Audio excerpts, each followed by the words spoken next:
All right, Frank, let's get into our daily face-off inbox question of the day. Hashtag AskDFO, and a couple of goalie hits or hits on goalies over the weekend here. One with Lucic running over Mike Smith.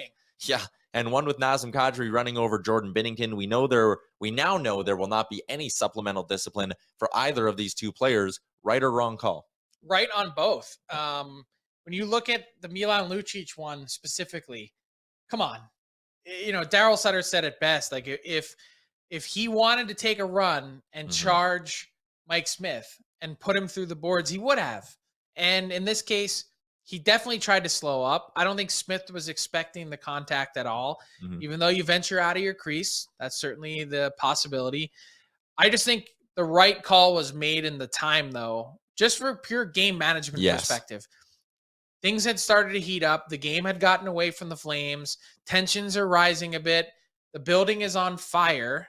And you just say, you know what? We're going to take Milan Lucic, give him the old game misconduct, 5-minute major, take a seat for the last 11 minutes of the third period. And, that's it. That's your punishment. Yeah, I agree with you that it was the right call in the moment. I agree with you that there shouldn't have been a suspension on either side of this. And yeah, with Lucic, you could tell things were escalating there. And the last thing you wanted was Milan Lucic to be on the ice and be settling scores or having to be involved in some beefs in the last 4 minutes of hockey game that was all but over. By the way, I hate that Mike Smith had to be pulled for the concussion spotter just because it wasn't one of those ones where I'd say he hit his head.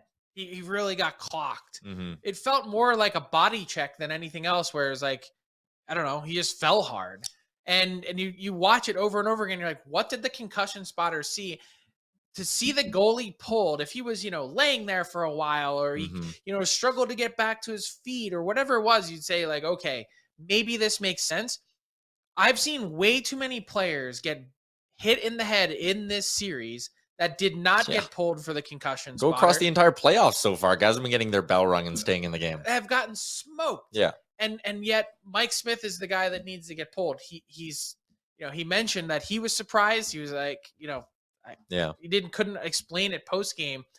But I just hate seeing that, especially it ends a shutout bit too. And I know that he gave up one after he came back in, but the Oilers, by the way, that was one of the cool and underrated parts of game 3 was him re-entering the cauldron in Edmonton. It was awesome. The crowd just went absolutely bananas for him. Zach I was thinking they would just keep him on the bench. Like, hey, look, he's already out. Maybe cool down a bit. Koskinen's in. You're up 4. Like Mike Smith's personality though. He was coming back in that hockey game. Yeah, and Jay Woodcroft was like, "There's no wasn't even a decision. Like Smith was coming back. He didn't even look at anyone on the bench. No, he just like, right onto the ice. Koski, get out of there. Yeah, but an absolutely heroic performance from Mikko Koskinen, stepping in and keeping the Oilers in the lead.